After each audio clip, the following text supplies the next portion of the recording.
En 30 minutos, MF Economía e Inversiones y Radio 1000 te traen los principales temas económicos del mundo y de Paraguay con Economía a 1000. Este podcast es presentado por la Bolsa de Valores de Asunción, promoviendo los valores del mercado. Muy buenos días, bienvenidos a esta emisión de Economía 1000. Muchas gracias por acompañarnos como todos los días y aquí iniciando otra semana en compañía de Fabricio Filippi. ¿Cómo estamos, Fabricio? ¿Qué tal? Bienvenido. Todo bien, Prince. ¿Vos cómo estás? Ya recuperadísima, muy ansiosa y imagino que igual que vos por la entrevista que tenemos hoy, y de hecho ya está en camino nuestro invitado. Estamos hablando de el gerente de la Dirección Nacional de Aduanas, Juan Olmedo, y que forma parte del plantel de la Dirección Nacional de Ingresos Tributarios. Así que en breve ya está con nosotros. Pero de momento, ¿te parece? Podemos ir avanzando con lo que vendría siendo el pimponeo de las principales noticias. Adelante, compañero. MF Economía e Inversiones presenta las principales noticias económicas de Paraguay y el mundo. En el ámbito internacional, Bloomberg en línea informa que las acciones estadounidenses enfrentan un posible retroceso del 5% debido al impacto de los aranceles impuestos por el gobierno. Según un informe de Morgan Stanley, el estratega Michael Wilson advierte que esta situación podría afectar significativamente los beneficios empresariales y generar un gasto fiscal menor, lo que añadiría incertidumbre a los mercados financieros. Wilson, conocido por su postura bajista en el mercado, estima que el índice Standard & Poor's 500 podría caer hasta los 5.500 puntos en la primera mitad del 2024, antes de iniciar una recuperación que lo llevaría hasta los 6.500 puntos para los finales de 2025. Sin embargo, advierte que en un escenario más extremo, el índice de referencia podría desplomarse hasta un 20% si la economía entra en recesión. El mismo portal de Bloomberg en línea da cuenta que las recientes precipitaciones en Argentina han favorecido las condiciones de los cultivos de soja y maíz, dos de los principales productos de exportación del país. Sin embargo, la cosecha de girasol enfrenta demoras que generan preocupación en el sector agrícola. De acuerdo con el último relevamiento de la Bolsa de Cereales de Buenos Aires, la condición hídrica catalogada como adecuada, óptima, aumentó en casi 9 puntos porcentuales para la soja, alcanzando el 77% de lo implantado, mientras que los cultivos clasificados como normal, excelente, mejoraron en 6,4 puntos. Este panorama, de acuerdo con Bloomberg en línea, ha generado optimismo entre los productores, quienes en campañas anteriores enfrentaron condiciones climáticas adversas. A pesar de ello, aún persisten desafíos en ciertas regiones específicas. Desde el gobierno se mantiene una estrecha vigilancia sobre el sector agrícola, ya que se espera que los dólares provenientes de la cosecha gruesa contribuyan a revertir el déficit en las reservas del Banco Central. En el ámbito nacional, la ABC informa que el Ministerio de Economía y Finanzas de Paraguay destacó el éxito de la reciente emisión de bonos soberanos en el mercado internacional, resaltando que la demanda superó varias veces la oferta inicial. Este resultado refleja el aumento en la confianza de los inversionistas en la economía paraguaya, y la reducción en la prima de riesgo es un indicador clave de credibilidad financiera en los mercados. Carlos Fernández Valdovinos, titular de la cartera económica, explicó que una menor prima de riesgo implica una percepción más estable y confiable del país en comparación con otras economías. Este logro refuerza la posición de Paraguay en el diálogo con las agencias calificadoras de riesgo, a quienes el gobierno busca demostrar la solidez económica del país y obtener el reconocimiento del grado de inversión. Ya información también oficial del Ministerio de Economía y Finanzas, se hace hincapié y se hace un análisis sobre la evolución de la ejecución presupuestaria de la Administración Central, y de acuerdo con este último informe que dio a conocer el MEF, las entidades que componen la Administración Central alcanzaron una ejecución presupuestaria de 9,4 billones de guaraníes al cierre de febrero 2025, cuyo monto representó el 12,5% del presupuesto vigente, que ascendió a unos 74,7 billones de guaraníes, de acuerdo con el informe de ejecución financiera de la Administración Central elaborado por la Dirección General de Presupuesto y ya dependiente también de otra institución del MEF. De acuerdo con el reporte, el 28% del total ejecutado fue en concepto de transferencias, donde el mayor desembolso fue para el pago a jubilados y pensionados, incluido el pago a adultos mayores, con el ingreso de más de 9.000 nuevos beneficiarios en febrero que recibieron la pensión alimentaria por parte del Ministerio de Desarrollo Social. De acuerdo con el reporte oficial del MEF, las entidades con mayor ejecución fueron el Ministerio de Economía y Finanzas, el Ministerio de Salud Pública y Bienestar Social, el Ministerio de Educación y Ciencias, además del Ministerio de Obras Públicas y Comunicaciones y el Ministerio de Desarrollo Social. En el informe del MEF se detalla además que la obligación financiera del Ministerio de Economía fue de 2,3 billones de guaraníes, de los cuales 2,2 billones fueron destinados al pago a jubilados y pensionados de la función pública, transferencia monetaria a gobiernos subnacionales y el pago de la deuda pública. Y se va desglosando también la transferencia que se realizó las transferencias que se realizaron a los diferentes ministerios, como el de Salud Pública, el del Ministerio de Obras Públicas y Comunicaciones, el de Desarrollo Social. Así que más información también lo pueden encontrar en el portal del MEF. ¿Más información, Fabricio? ABC informa que el mercado internacional de la carne se mantiene con una demanda firme, según la Asociación Rural del Paraguay, a pesar de la incertidumbre generada por la decisión de China de suspender importaciones de ciertos frigoríficos del Mercosur. Se destaca que Estados Unidos está marcando la tendencia global en este sector, lo que podría generar oportunidades para Paraguay. A comienzos de la semana, las autoridades aduaneras chinas suspendieron las importaciones de carne de 6 plantas frigoríficas del Mercosur, lo que afecta a la industria de Brasil, Argentina y Uruguay. Si bien algunos sectores industriales advierten sobre una posible sobreoferta en la región, el sector productivo paraguayo descartó que esta situación tenga un impacto directo en las exportaciones del país y en los valores de comercialización. De acuerdo con Forbes Paraguay, el sector porcino paraguayo se enfrenta a un 2025 con grandes expectativas y desafíos, con un crecimiento sostenido, la apertura de nuevos mercados y el aumento del consumo interno. De acuerdo con declaraciones de su presidente, estamos hablando justamente de Hugo Schafrat, presidente de la Asociación de Criadores de Cerdos del Paraguay. El 2025 tuvo un buen arranque para la producción y comercialización porcina en Paraguay, de acuerdo con el presidente de la Asociación de Criadores. También explicó que el sector no opera con la flexibilidad de una fábrica, ya que desde que se planifica un proyecto hasta que los primeros cerdos llegan al frigorífico, en promedio tardan 24 meses, pero reconoció una posible reducción de ese tiempo a 18 o 20 meses. Comparado con el 2024, el sector porcino muestra un crecimiento en niveles de producción y precios. Arrancamos el 2025 mejor que el año anterior, con precios superiores y mayor volumen de producción, lo manifestó el titular de la Asociación de Criadores de Cerdos. En el ámbito regional nuevamente, el presidente de Brasil, Luiz Inácio Lula da Silva, ha celebrado el dato de crecimiento del Producto Interno Bruto del 2024, señalando que el 2025 será el año de la cosecha de los buenos resultados económicos. El crecimiento del PIB significa más empleo e ingresos en manos de los brasileños, ha afirmado el mandatario este viernes a través de su cuenta de X. En la misma línea, la ministra de Planificación y Presupuesto, Simone Tebet, ha destacado que Brasil sigue creciendo por encima de las expectativas. Además, ha resaltado que el crecimiento del PIB per cápita ha sido bastante elevado. Buenas noticias significa un aumento en el ingreso promedio de los brasileños. Ahora es el momento de seguir avanzando, luchando contra la inflación para reducir los precios de los alimentos. Así lo ha comentado en su cuenta de X, según Ámbito. Fabricio, y vamos aterrizando a Paraguay. Recordemos que la consultora MF Economía e Inversiones realiza de manera periódica un análisis sobre los temas económicos, no solo a nivel Paraguay, sino también incluso vamos explorando a nivel regional y obviamente todo lo que se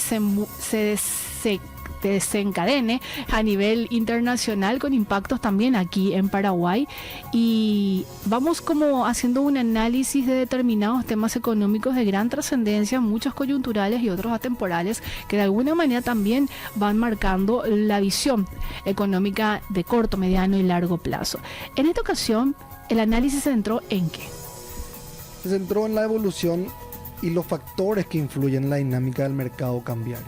Entiéndase. Pero, o sea, ¿qué es el mercado cambiario? Sí. El mismo representa un factor importante en lo que vienen siendo las tomas de decisiones por parte de los distintos agentes en la economía. Esto es debido a que es interesante tanto para los importadores, exportadores, para ver el tema del ahorro, mismo la deuda pública inclusive. Inversión. Es importante por distintos factores. Es un indicador artículo, clave como parte del esquema económico y sobre todo eso que decías en la toma de decisiones para los agentes económicos. En este caso se toman datos del Banco Central del Paraguay, o sea, estamos hablando básicamente del dólar mayorista, no del minorista, del de la pizarra, no, esto es mayorista o el segmento, como se le conoce, segmento mayorista o interbancario, ¿correcto? Así es, se toma lo que vendría siendo la cotización del segmento mayorista de parte de los datos del Banco Central del Paraguay. El artículo lo que hace es analizar la evolución de lo que viene siendo el tipo de cambio en el Paraguay entre el 2023 al 2025, destacando lo que viene siendo el impacto en la economía. Esto es, nuevamente, como dijimos, relacionado con lo que viene siendo el Banco Central, con los datos del Banco Central del Paraguay.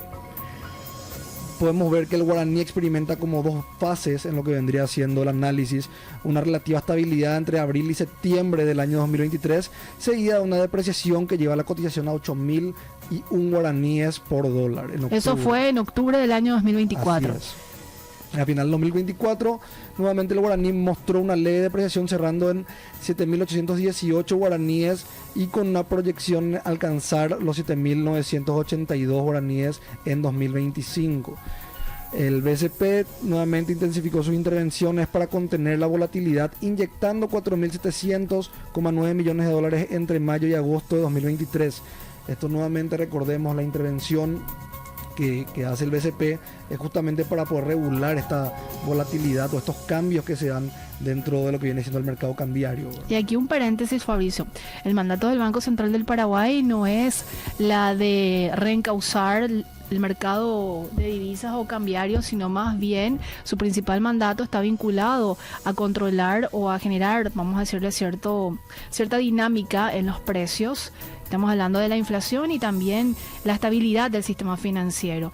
Pero, como evidentemente el tipo de cambio está muy ligado a lo que pueda suceder con la inflación por los productos que se importan y están obviamente vinculados, hace intervenciones o, como para de alguna manera decirlo en otras palabras, su participación en el mercado cambiario como para cortar estos picos de tal manera a no tener un impacto muy significativo en toda esta cadena que se genera alrededor del tipo de cambio. Así es, Prince. Así mismo. Nuevamente se ven que entre octubre y diciembre de lo que viene siendo el 2023 se inyectó la cantidad de 635.5 millones, mientras que para enero del 2024 se destinaron 201 millones y para febrero del 2025 455 millones.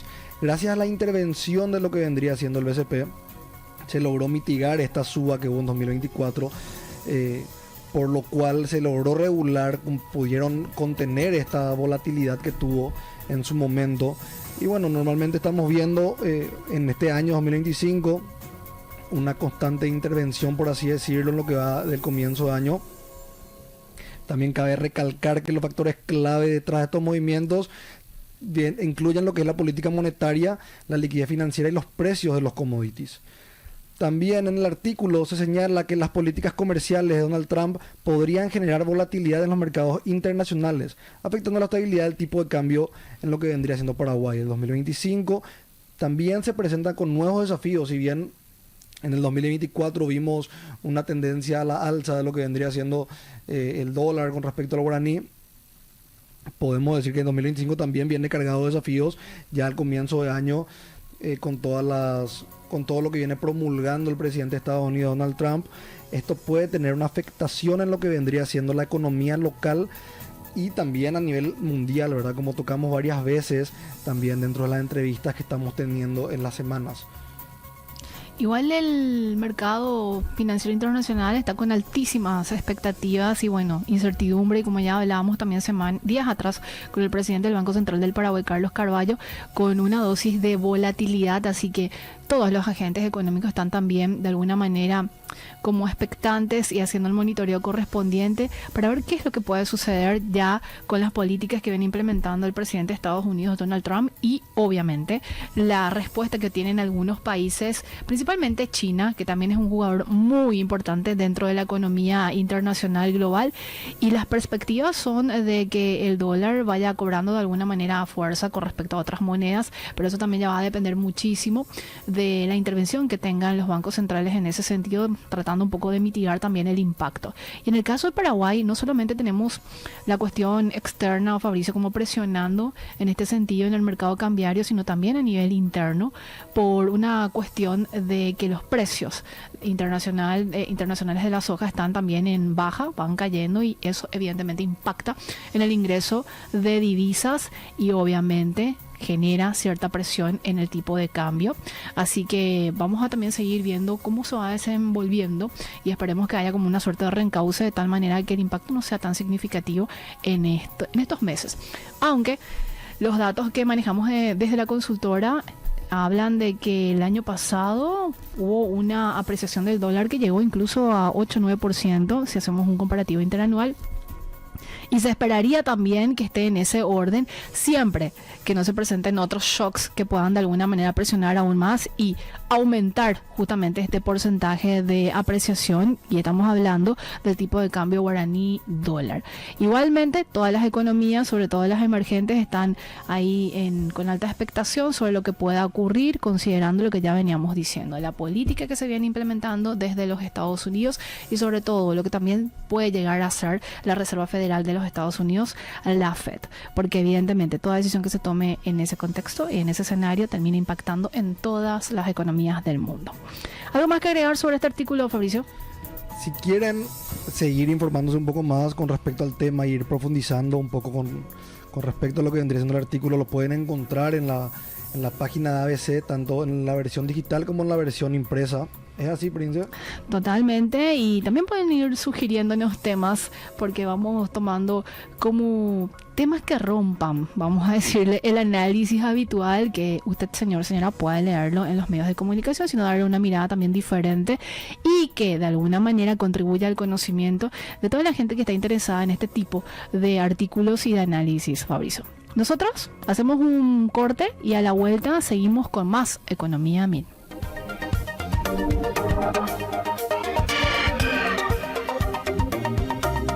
Y me dicen desde producción que ya está en línea Juan Olmedo, él es gerente general de aduanas, para hablarnos sobre el comportamiento de la recaudación tributaria y las perspectivas. ¿Cómo estamos, Juan? ¿Qué tal? Gracias por atendernos, bienvenido. Te estábamos esperando acá, pero por la cuestión de tráfico no te pudimos tener, pero te tenemos al menos del otro lado. Gracias. Sí.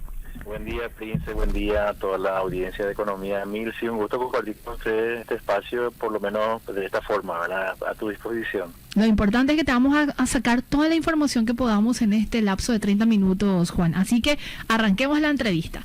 Juan, queremos hacer una suerte de evaluación de lo que ha sido la dinámica, sobre todo estos 2 primeros meses del año, ya con el último informe que tiene la Dirección Nacional de Ingresos Tributarios en ambos tipos de impuestos, por denominarlo de alguna manera, el interno y también el que proviene del comercio exterior. Si podrías compartir con nosotros cómo ha sido principalmente la dinámica de este primer bimestre y después centrarnos puntualmente en febrero.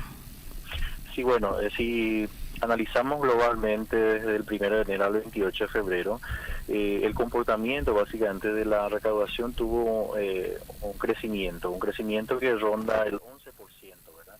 Lo que hay que tener en cuenta ahí, Prince, audiencia, es de que ya este comparativo se hace con relación a la gestión propia que tuvo la DENIT, ¿verdad? Porque ya estamos comparando básicamente el 2025 versus el 2024, que ya fue en épocas de que la DENIT ya estuvo efectivamente operando como tal, ¿verdad? Entonces, una vara muy alta, Juan. Muy vara, sí, efectivamente, porque los primeros prácticamente un año y medio de gestión de la DENIT se tuvo crecimientos exponenciales muy grandes, ¿verdad? Porque ahora mismo ya nos estamos midiendo nosotros mismos, pero a pesar de eso nosotros tenemos un pensamiento y sobre todo una perspectiva de que vamos a ir sosteniendo el crecimiento de la recaudación, pero ya con porcentajes obviamente diferentes, ¿verdad? De hecho que en el mismo presupuesto general de gasto de la nación se está estableciendo ya para el año 2025 un promedio de crecimiento del 8% aproximadamente. Y entonces nuestros 2 primeros meses nosotros estamos manteniendo un promedio del 11% como promedio, entonces yo creo que estamos bien y es todavía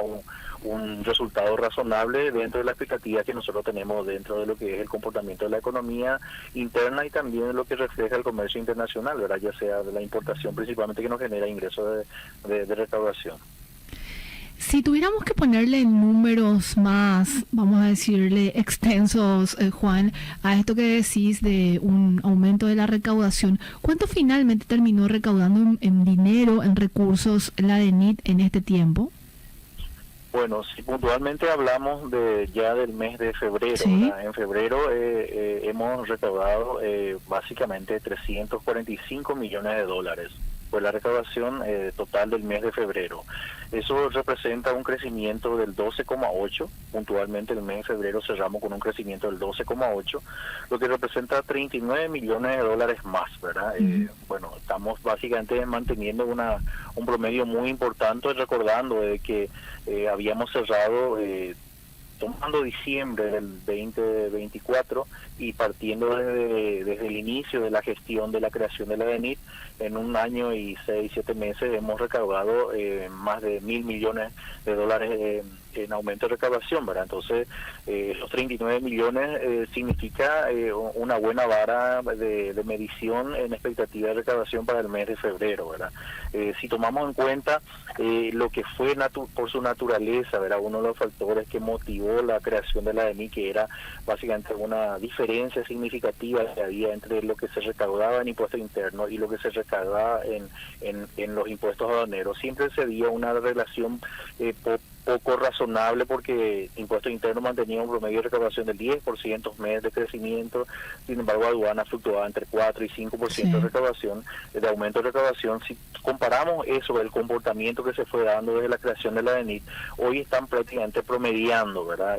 Cerramos, por ejemplo, el mes de febrero con un aumento del 12,6% de la recaudación en lo que es los impuestos internos, y los impuestos aduaneros en un 12,9%, o sea, prácticamente estamos hablando de un equilibrio prácticamente en lo que se da entre las recaudaciones de los impuestos internos y la aduana, que es básicamente lo que nosotros teníamos como objetivo dentro de la administración tributaria aduanera, lograr esa convergencia, que haya una cierta razonabilidad entre los impuestos internos y los impuestos aduaneros, ¿verdad? Y eso nos da básicamente el promedio que se tuvo este mes del 12,8%, ¿verdad? Entonces, ese es el mayor desafío que tiene hoy la DENIT, de lograr esa convergencia, que se mantenga razonablemente una relación 60-40 más o menos entre la relación de expectativa de recaudación de impuestos internos e impuestos aduaneros.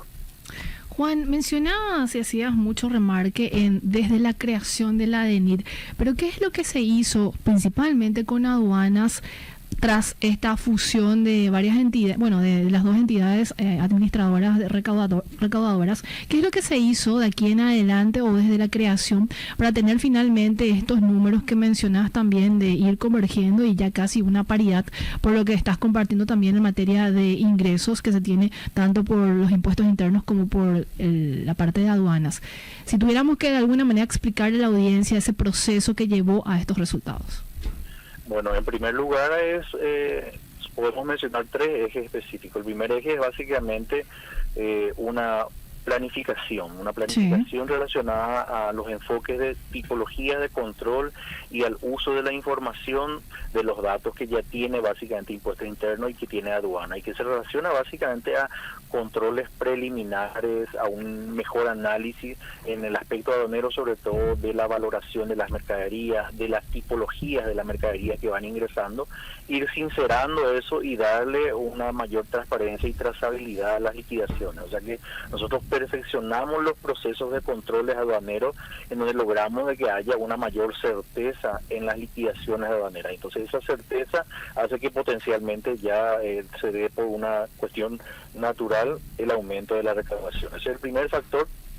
El segundo factor clave, yo creo que es los recursos humanos. O sea, se dio una línea clara de trabajo en donde la trazabilidad y el respeto a las líneas de trabajo, a los criterios básicamente de definición de política de trabajo, una línea clara partiendo inclusive desde la Presidencia de la República para abajo, era con las líneas de trabajo que marca la Dirección Nacional.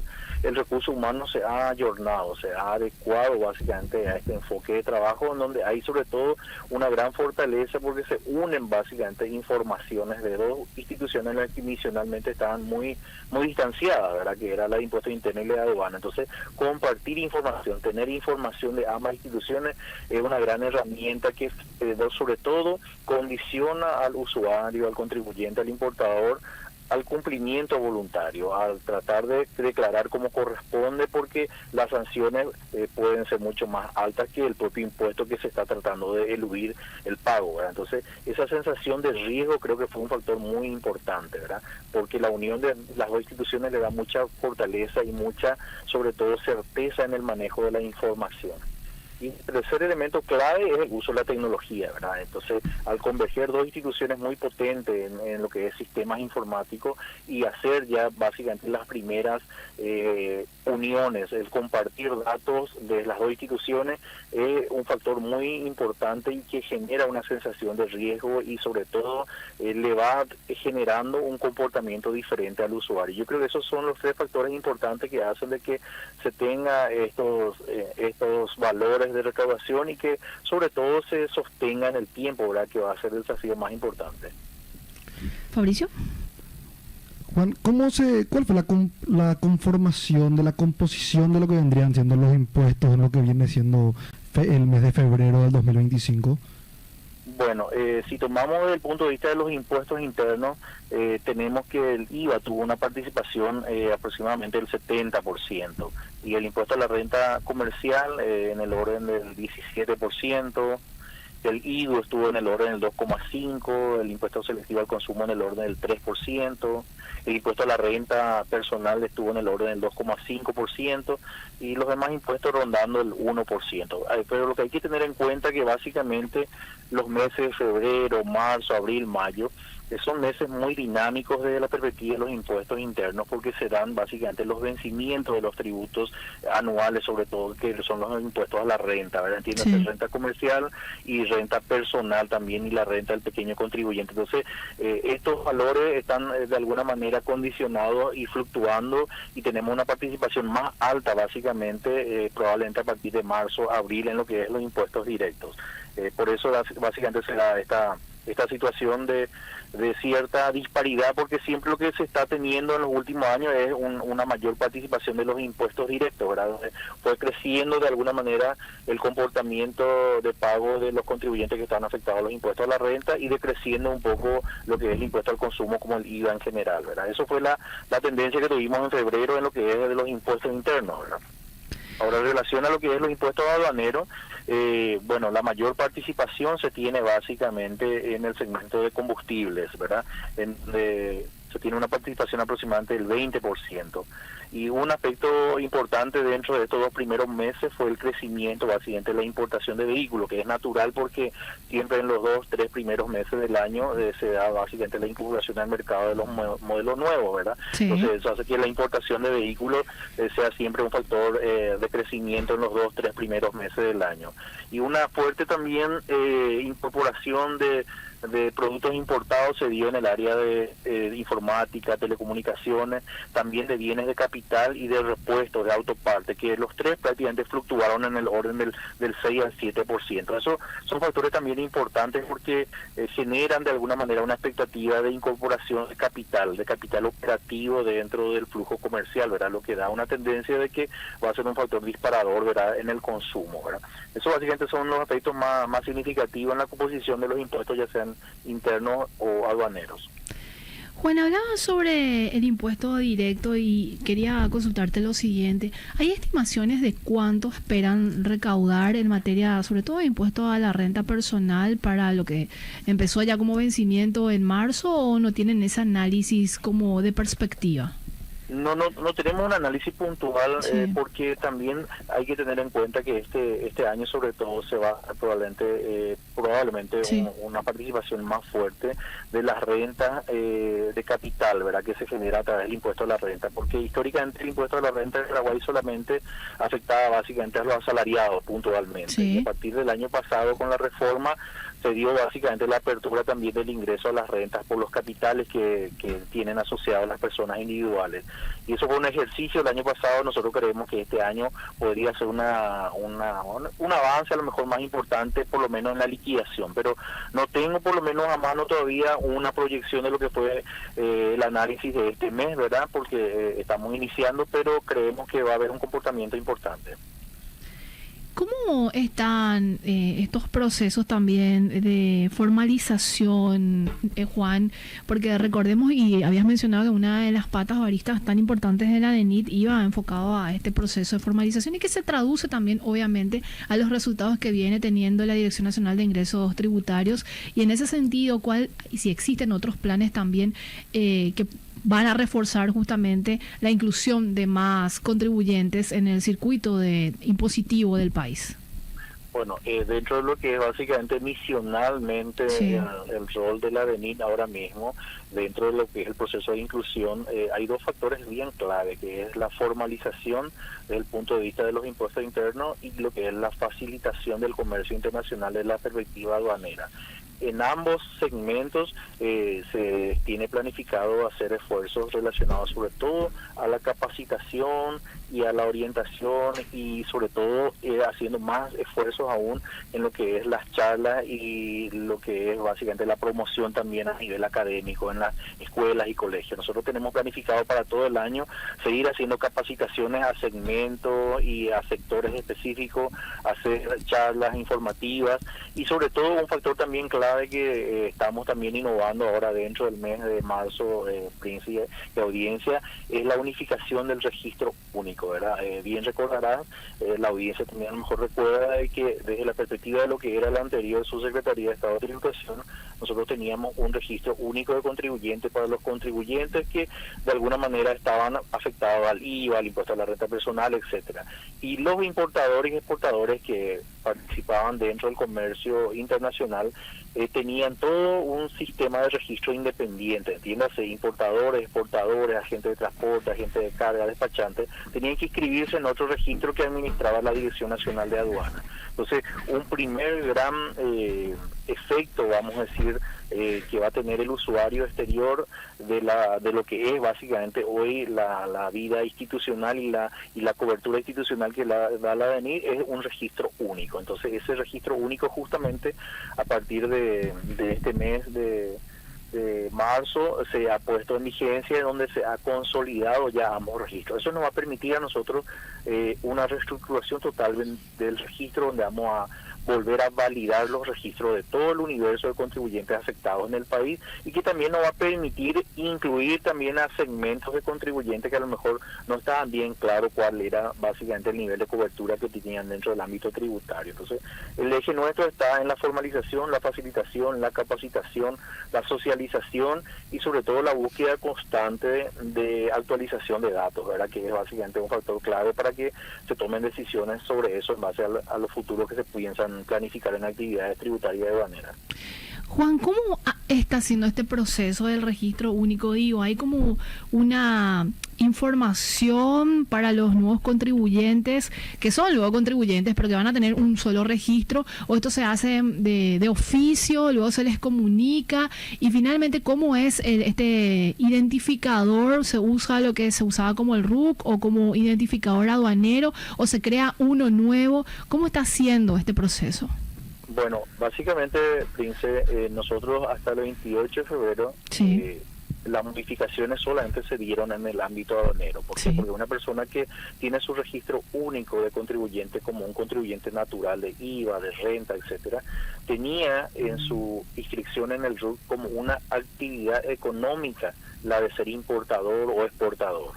O sea, desde el concepto de impuesto interno era una actividad económica, pero del concepto de la Dirección Nacional de Aduanas era un registro para identificarle al despachante, al importador, al agente de transporte como una persona independiente prácticamente a lo que era el registro único de contribuyentes. Entonces lo que nosotros estamos haciendo es validando a todo ese universo de personas vinculadas a la actividad aduanera, entiéndase despachantes, agentes de transporte y las importadoras y exportadores, lo estamos vinculando al registro único de contribuyentes, y lo que hicimos fue validarle, o sea, darle continuidad a su registro, pero bajo ya la estructura del registro único de contribuyentes.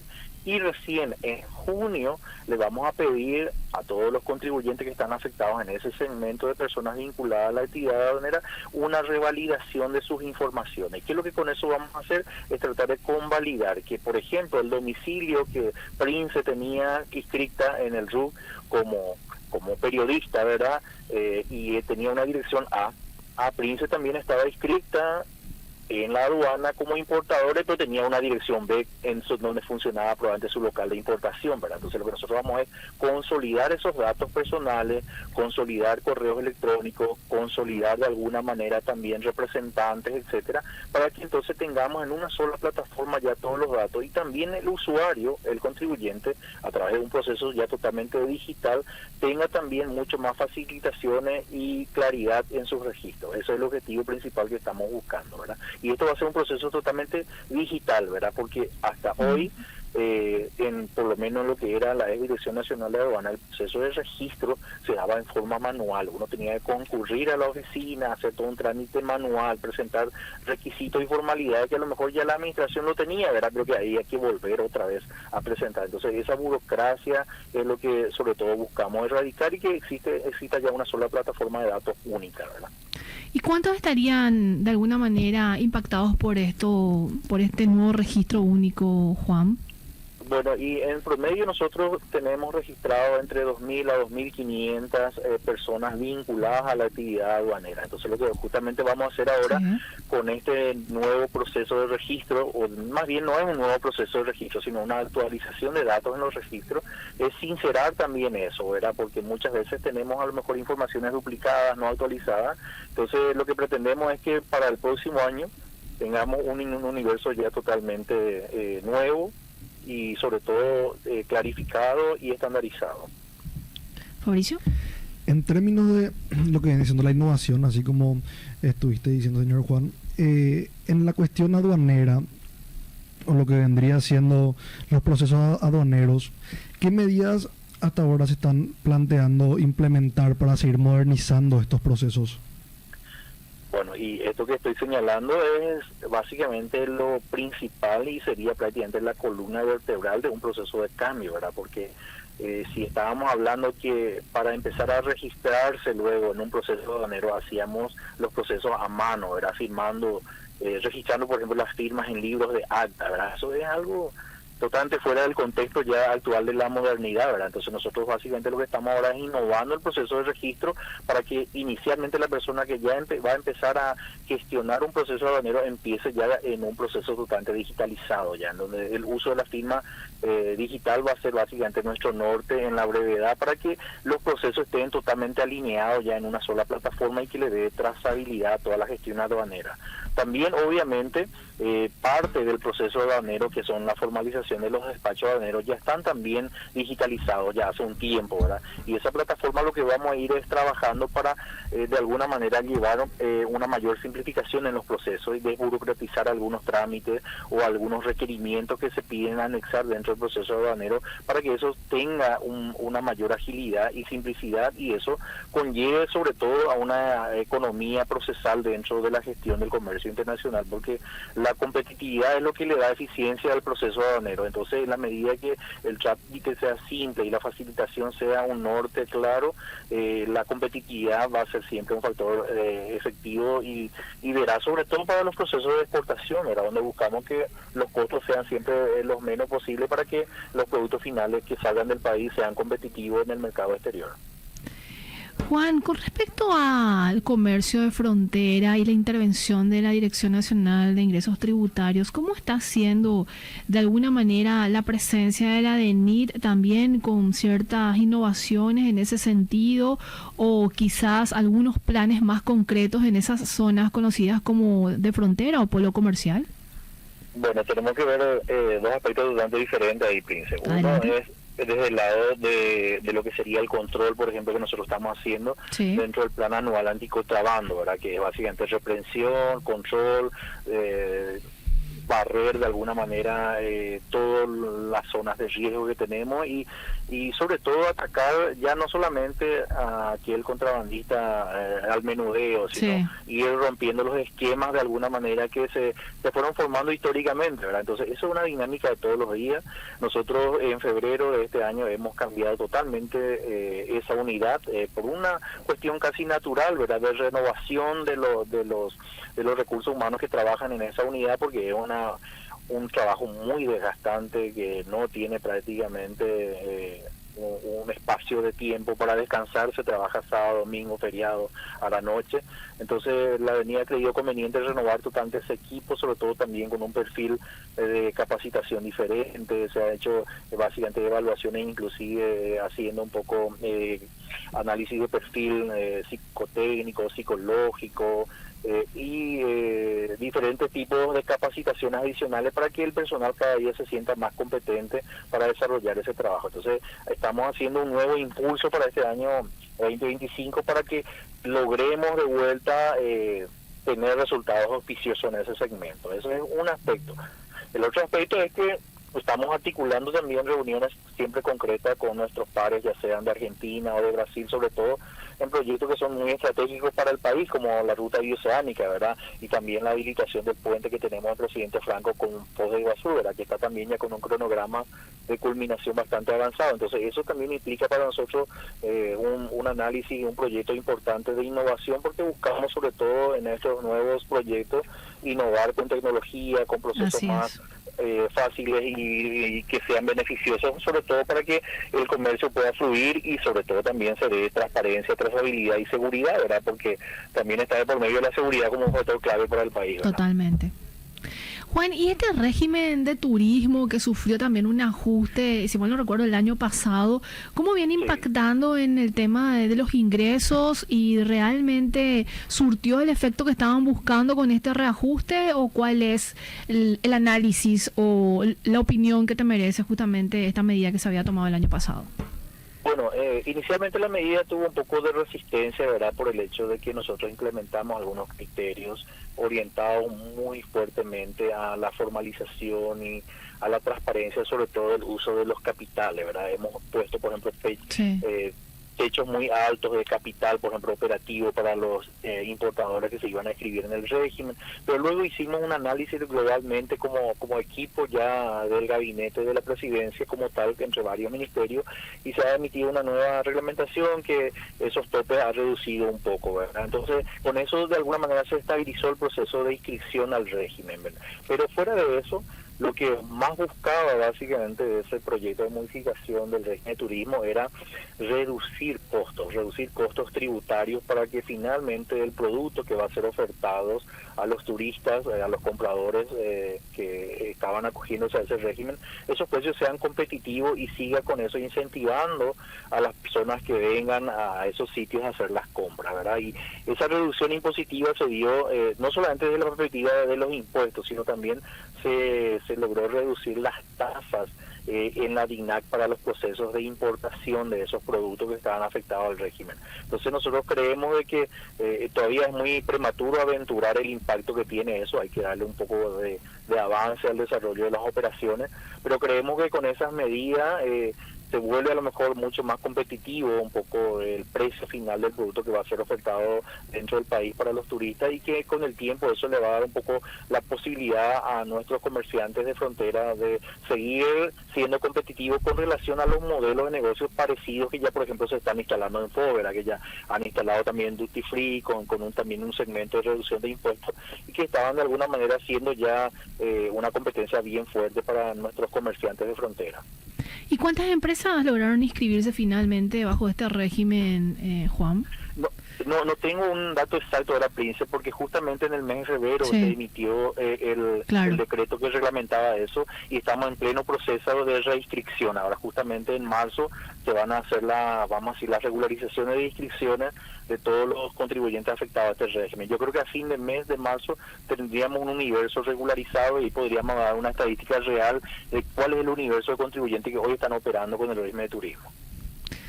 Juan, ¿algo más que puedas compartir con la audiencia? Quizás algunos otros planes que están ahí en carpeta por parte de la DENIT en el sentido de seguir avanzando en todo este proceso de modernización que está llevando justamente la Dirección Nacional de Ingresos Tributarios, quizás ayornándose también a estándares internacionales como una suerte de crear el escenario propicio para inversionistas. ¿Algo que tengas que compartir en ese sentido? Bueno, dentro de lo que es el ambiente tributario, sí está claro, ¿verdad?, de que la DENIT busca fortalecer un poco el escenario que permita promover la incorporación de inversiones en el país. Y bueno, el factor clave que nosotros podemos señalar dentro de lo que es el ambiente tributario es que hay un compromiso país ya de que la estabilidad se va a mantener dentro de lo que es las tasas impositivas. No hay ninguna perspectiva ni remotamente de hablar de un aumento de tasas impositivas dentro de lo que es por lo menos este periodo de gobierno, ¿verdad? Y el segundo aspecto fundamental que tenemos que señalar es que la DENIT viene invirtiendo y se ha comprometido dentro de su plan estratégico ya de seguir invirtiendo en tecnología, y esa inversión en tecnología significa facilitación de los procesos de inscripción, formalización, liquidación de impuestos y también en todo lo que es la facilitación del comercio internacional. Estos son factores clave que le permiten sobre todo al inversor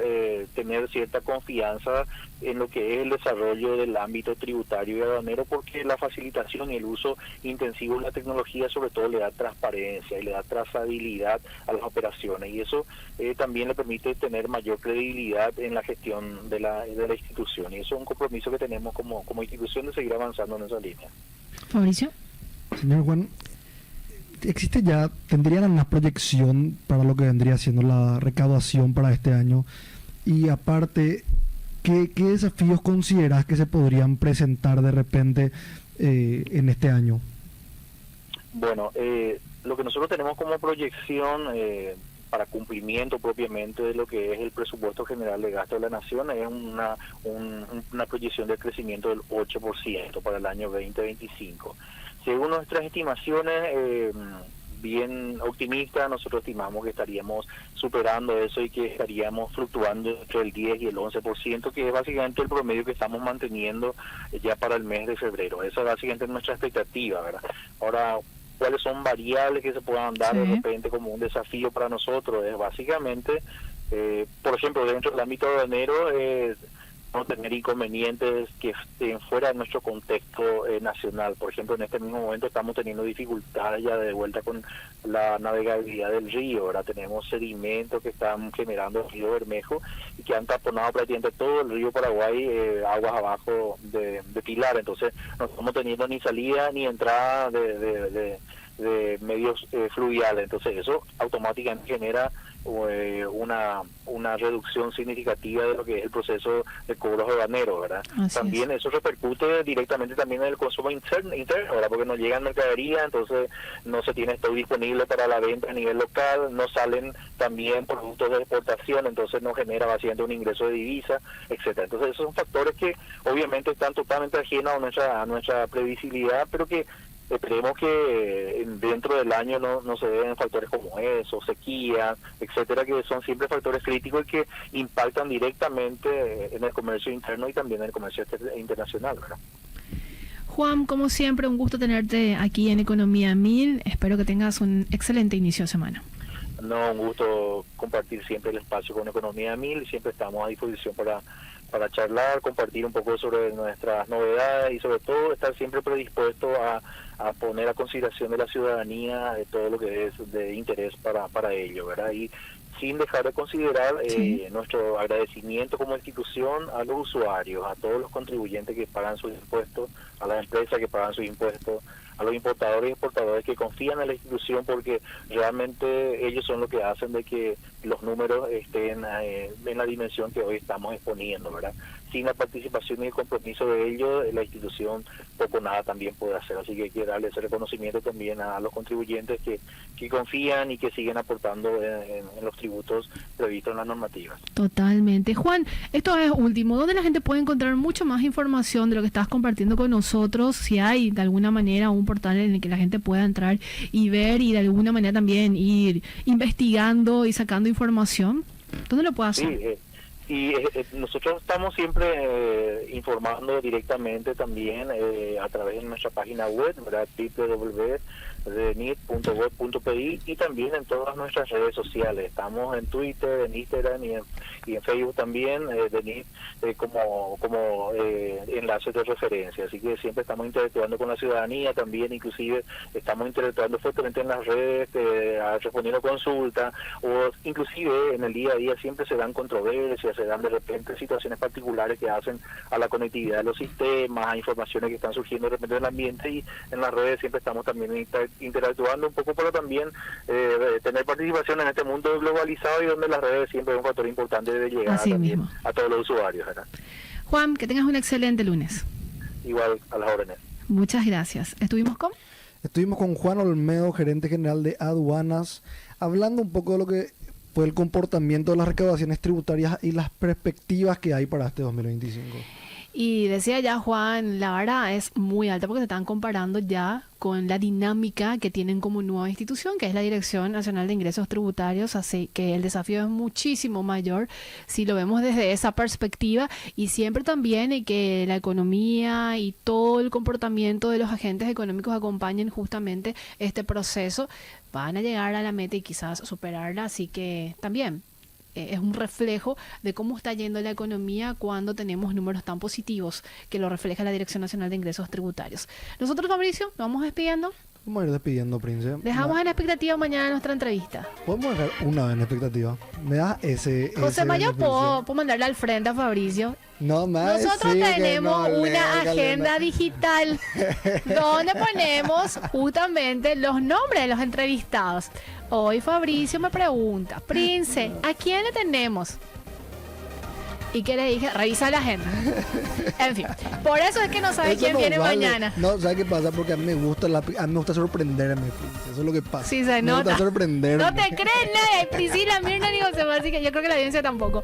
Te vamos despidiendo, que tengan un excelente inicio de semana. Este podcast es presentado por la Bolsa de Valores de Asunción, promoviendo los valores del mercado.